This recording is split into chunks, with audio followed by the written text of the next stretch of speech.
This is a disclaimer. Usually in this spot I would make some sort of joke tied into a video of a game to give you a sort of pre-intro and entice you to watch more of the video. This spot will have to be taken this time for a disclaimer based upon this game.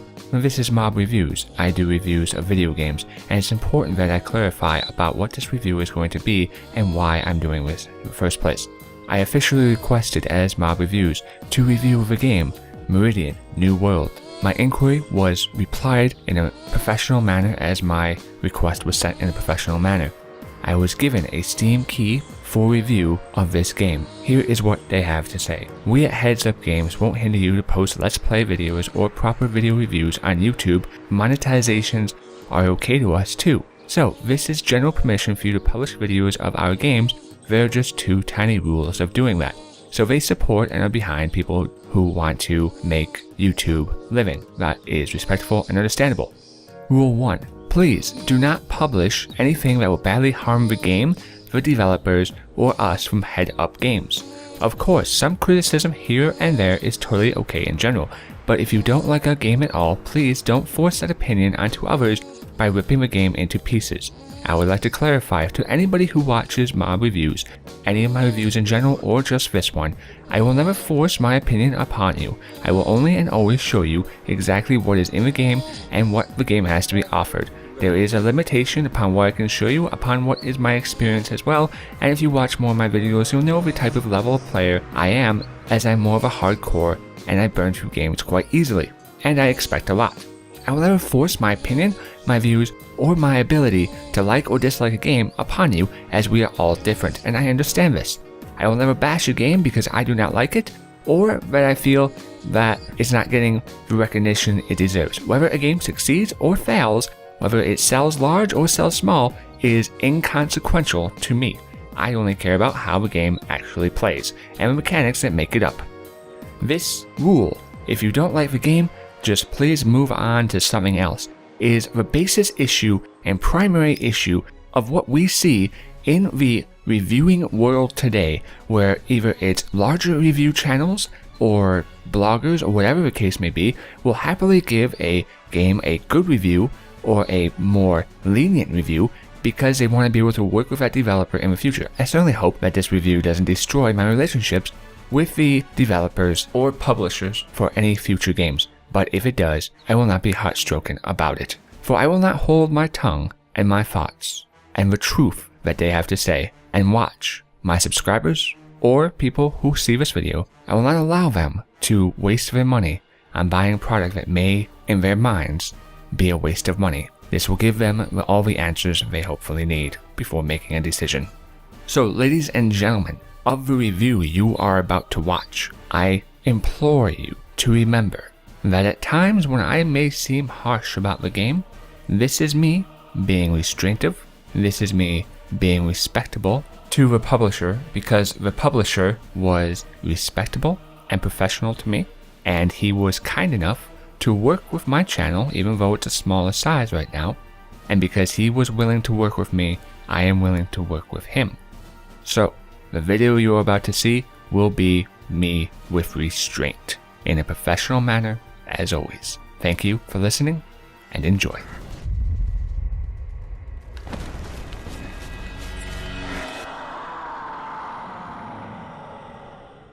Welcome, ladies and gentlemen, I am SocioPsycho, and this is Mob Reviews, and today we will be reviewing Meridian New World. This is a RTS created by Elder Games.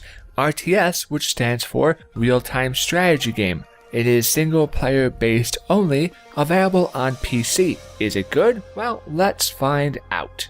When we go into the options menu here, the game graphically actually looks very nice. You have a large variation of screen resolutions, which is always nice, and as you can see there are details in the graphic qualities that make it stand out as graphically a very impressive game. Now, it has been running at 60 frames per second with no issues, no tearing, no crashing, no clipping. I have not had any suffering from the performance of the game at all in any fashion. When we head into audio, you have music and sound split up on different sliders, which is definitely nice to see. The music in this game is terrific. It pieces together the atmosphere of the storytelling parts of the game with the combat aspects of a game, and it helps propel a momentum and this feeling of they go hand in hand together. The music is very well done, very well placed, and is a terrific counterpart to the game. But what's unfortunate about the music is the fact that during some times there's either too large of a gap in the looping of the music, or it just stops or seems to stop for a very long time. So that is a tiny interference in that fashion. And then you have controls. This is really where the main issue on the control course comes to, as you mouse sensitivity and camera slide. Now when it comes to an RTS, the biggest issues that a game has to overcome in order to be successful is the ease of access of the interface, the availability for characters to bind their keys as they want them to, and simply balance in between the different styles of units so there's a give and take. The control options here are really lacking in any sort of customizability, and it's really just unfortunate to see, and it does sadly affect in the gameplay. And then you have achievements. There's like 75 Steam achievements, not a big deal, but when we go into single player, you do have a campaign mode, you do have a custom game, and a skirmish. Now, for those who do not know, skirmish mode just allows you to play on more maps with different sort of layouts. As you can see as I'm clicking through these different maps, that they have different layouts and they offer different challenges. The circles represent how many opponents can be on that, as well as you can see the number next to the name of the map. This just offers a little variety. Now, I like the fact that they have this, and I'm not going to be a stickler or subtract points or whatever or dock it because they don't have a custom random generational map option. They have enough for what the game offers in this presence for somebody who enjoys this game to be satisfied with the amount of content. Custom game is pretty much the same thing with just a little bit more extra difficulty. Really not anything all that amazingly, fascinatingly new. So let's talk about the very first, the story, because the game does have a story that follows through it. And I want you to see the graphical quality of the game and the audio quality of the game. And I'll let you see that now, so you can get a feeling of how the audio is and how visualization is and what you can expect to be that is, which is supposed to be propelling you through the story. Our salvation. Wonderful forests, clean water. Meridian is the perfect planet. After we discovered it, the leaders of the United Earth devised a plan. They sent us to prepare for colonization in an isolated safe zone. Our job was to see if Meridian was a viable choice to be the next Earth. My name is Daniel Hansen, and in the past few years, I was supervising the preparations. Our work here is done. All squads are assembling at the 8th Perimeter Settlement, ready to go home. But we can't leave. Not yet. So as you can see, the game does have a sense of beauty graphically and story. Now, as you progress through the story, your main vessel, your ship, in between the different missions, you'll be able to wander around your ship. This offers either a crew BIOS, which will tell you a little bit more about the members of your ship, although it doesn't really go too far in depth into that construction, and it's not like the crew is a pivotal member of how you progress through the story or anything like that. It's not an RPG, it's an RTS. Now you do have a battle simulation, which is different than your skirmishes. Because when we look at the battle simulation, you have different troop types, and these different troop types have their own missions tied together with them, and they do have achievements tied in as well. The thing that kind of bugs me in this creational menu is the fact that they don't have sort of a note attached to it. So if you've done a mission already, you can't tell that you really completed the mission outside of mission status completed. Yes, we have that. But there's not really a star system or anything to say, oh, I wonder if I could do that again, but better. Now, I'm not a huge avatar for star systems, and they do have a place here and there. And just adding that little bit into these different missions here would have made the game a lot more enticing for replayability. If there was a reward system, whether if you got 3 stars on one of these missions and it affected overall how well your troops did in combat, like 1% or 1+1 armor or something, or if it was just time-based, it will at least give you an incentive or a determinational reason to want to continue to play through again and really try to push yourself in the fact that, hey, I can do these missions as they're preset outward, but I can do it better. I can go faster. I can not lose any troops. I can do whatever I need to.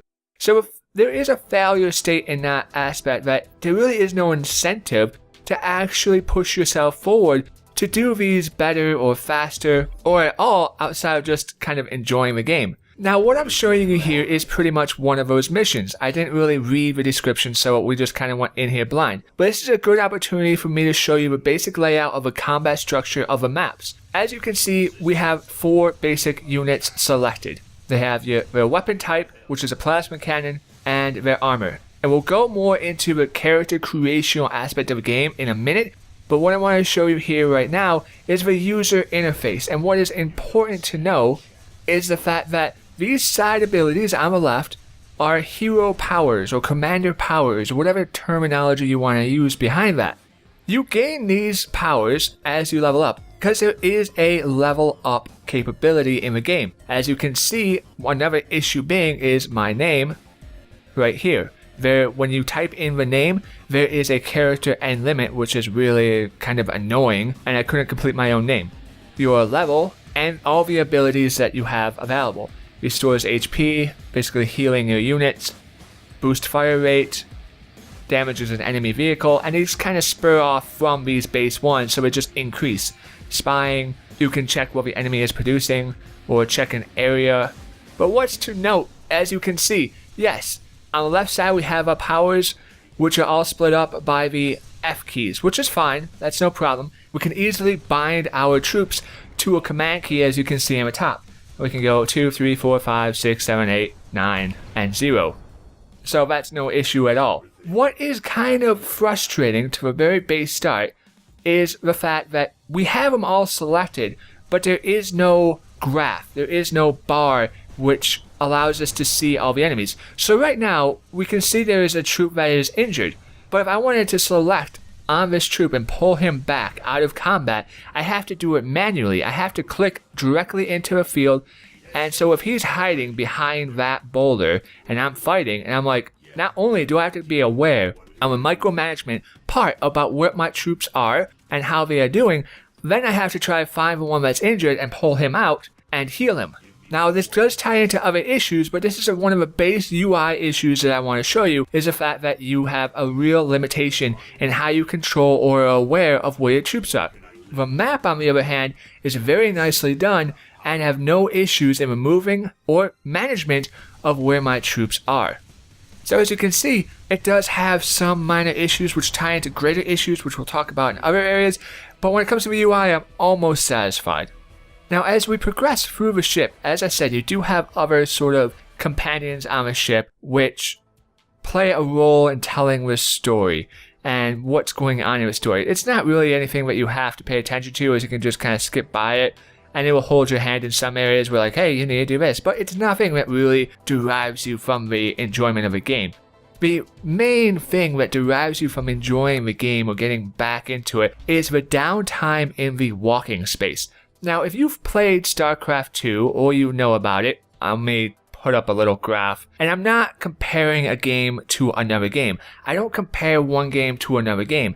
I let every game stand on its own merit. But what I'm saying is, what they did in that one was the fact that, yes, you're on a ship. You want to get to the engineering bay? You don't walk all the way to the engineering bay. You select on that in a user interface, and it takes you immediately there. So this area, if I want to go to this lore tab here and find out and read more about the world, or I want to talk to somebody, or I want to read a dialogue, or I want to go to the elevator, or I want to go to a simulation, there's a lot of downtime in the time that it takes me to get through the ship.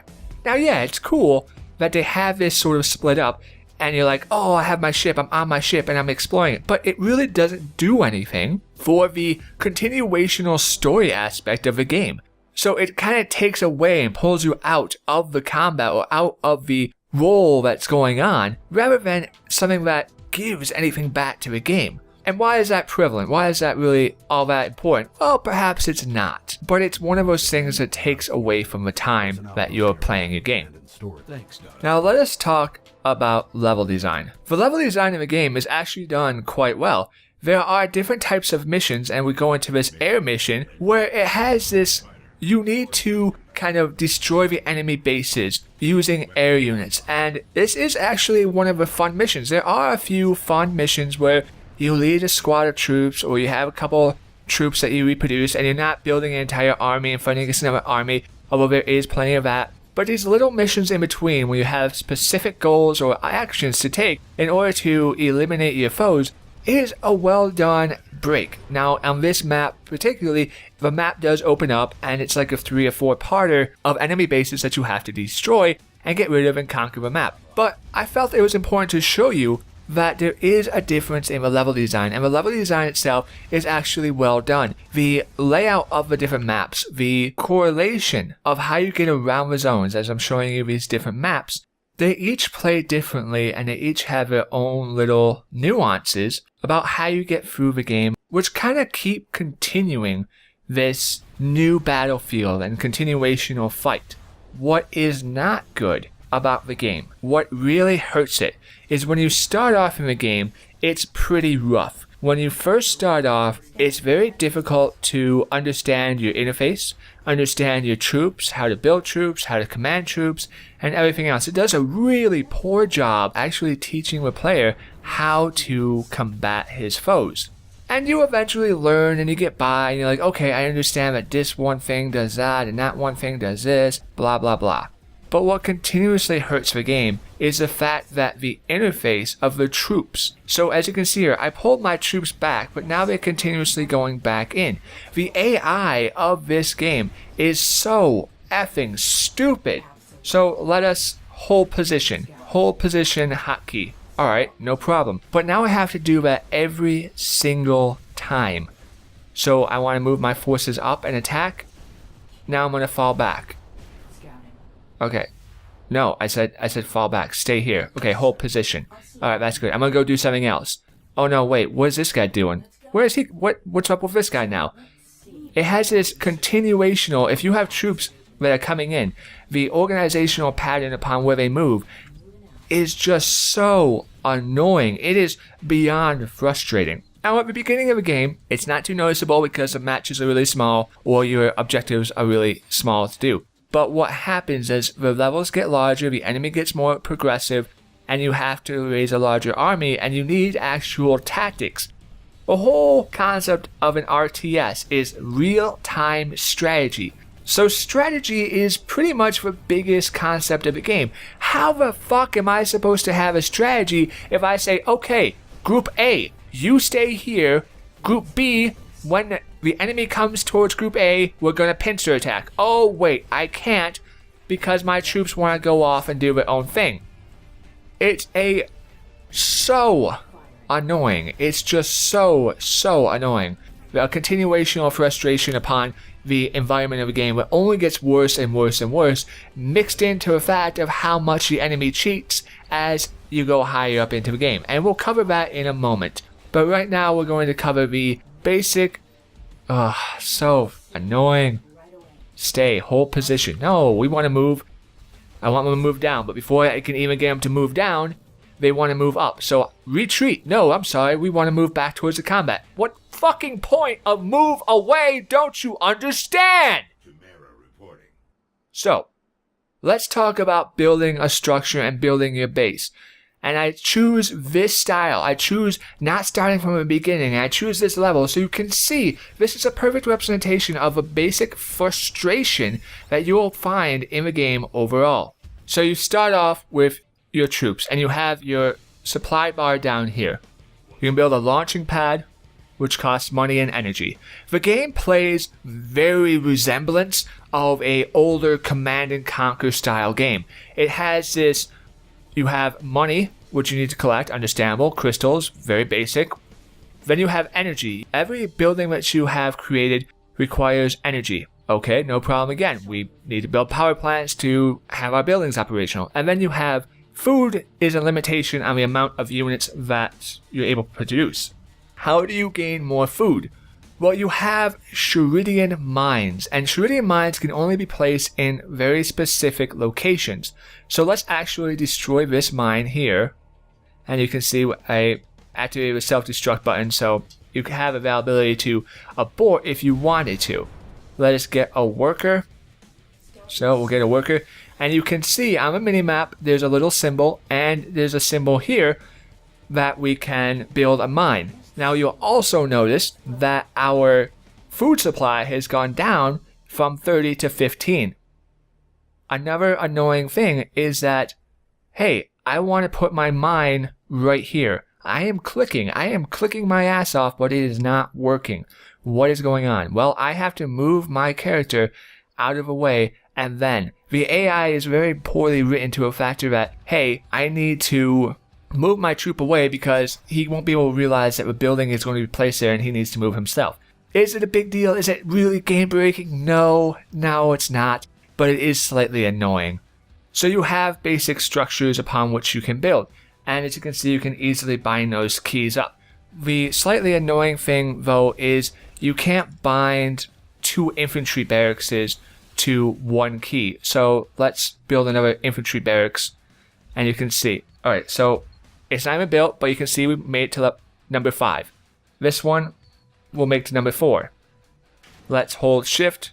Nope, I can't hold shift. It switches to the individual barracks, as you can see. I can gather up troops, I can hold shift, and I can grab another guy, and I can all bind them, no problem. As you can see, 3 and 4 now are both bound to all of these troops. So you can easily increase the amount of troops you have, and my army is completely lost because the enemy fucking is a hacker, but we'll go into that in a moment here. So you have in between very limited building structures. You have your Meridian mine, which increases your food. You have a power plant. You have an infantry barracks, a light factory, a turret center, which allows you to build turrets, a laboratory, which allows you to do some basic research, and a landing pad, which is just another troop recall for aircrafts. In your laboratory, you're able to make certain upgrades, increasing shields or weapon status of a game. And I know I'm losing this map, and I really don't care, because the whole point is not to win this or show you me winning this, it's to show you the basics of the map. Now, as you can see, every little turret center has its different turns. Anti-infantry is going to be really weak versus the more heavy vehicles, and anti-vehicle is going to be weak against infantry, and you have anti-air. They each cost different amounts, 300, 300, 300, and they each cost 1 energy. And then you just place it on the map, and you...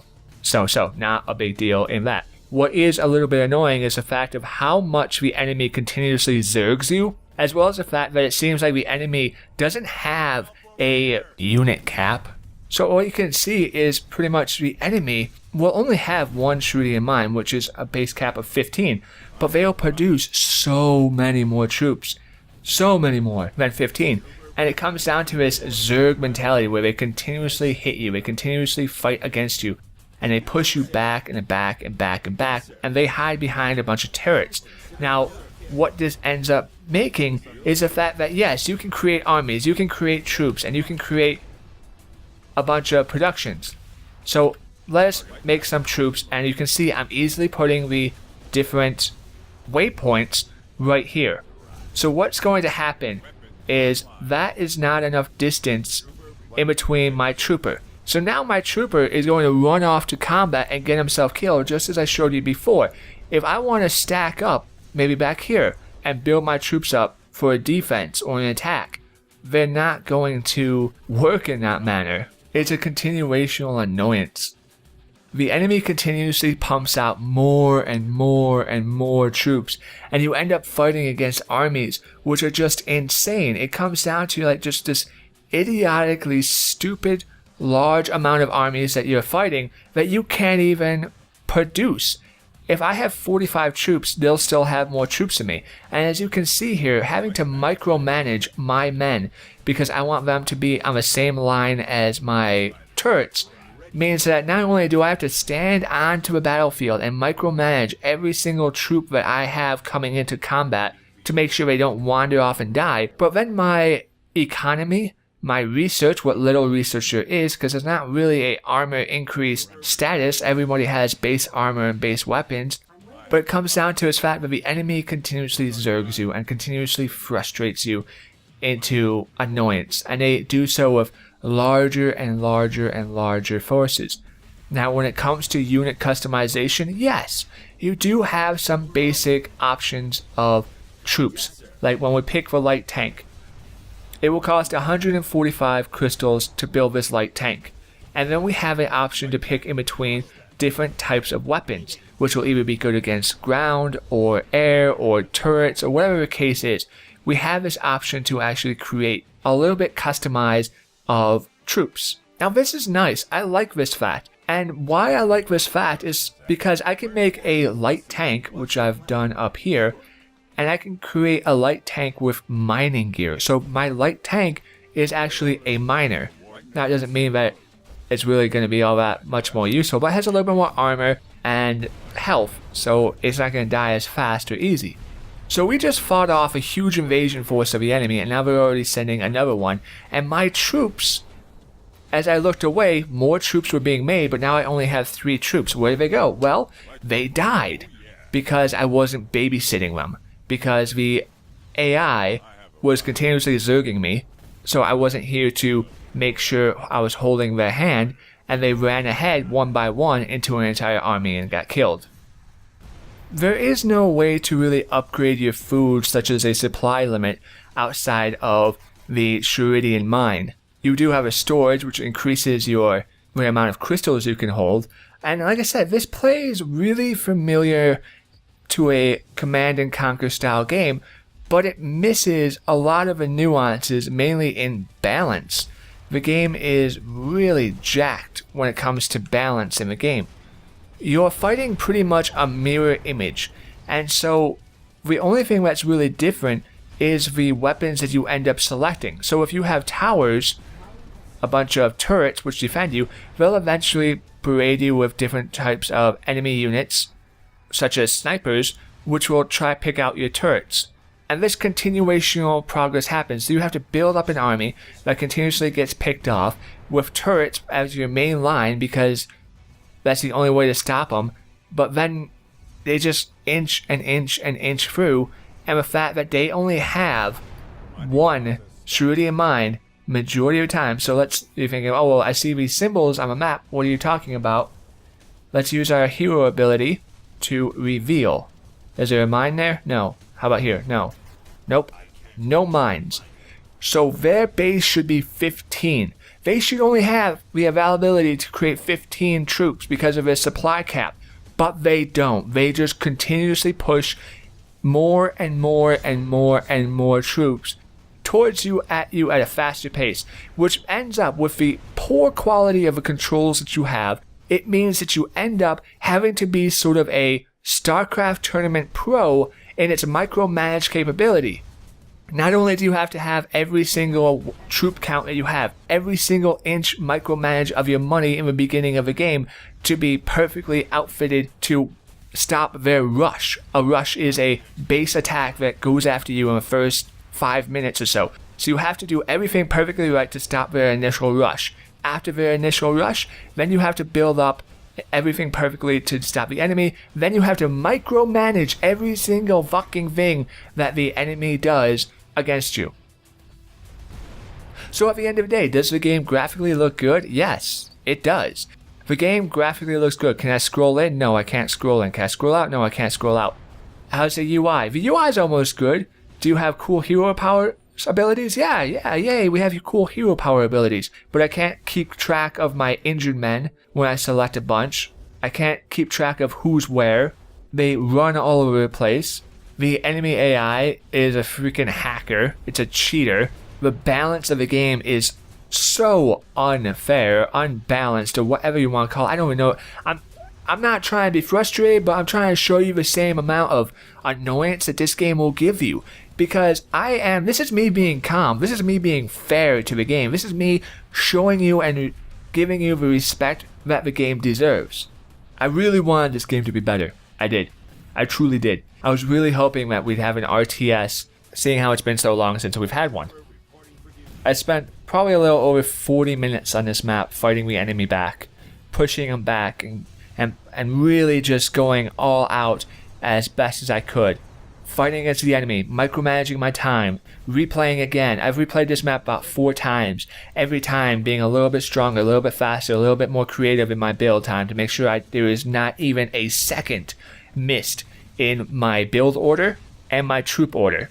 And this is still the end result after 4 playthroughs of every single time making sure the way I build it is complete. This is way more than 15 troops. This is way more than what the money should allow. The money in this game is not balanced at all. The amount of cost of troops to the amount of resources available on the game is just ridiculously stupid.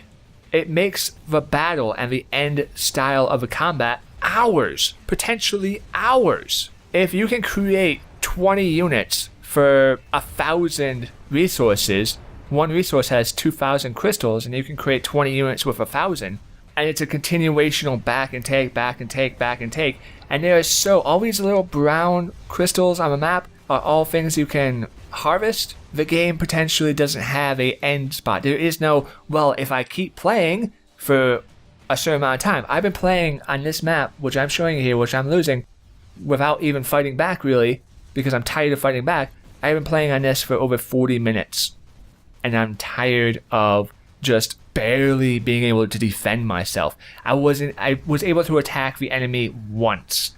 You get attacked on this map by 2 enemies. I was able to push into one of them and help destroy them.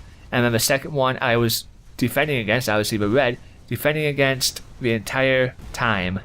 And I just got tired of it. For every inch I took, they eventually took 4 inches back. And I was done. I was just done. So, ladies and gentlemen, can I recommend this game? No, I cannot recommend this game. Oh, that's beautiful. So I allowed myself to get destroyed, and now I have a crash in... oh.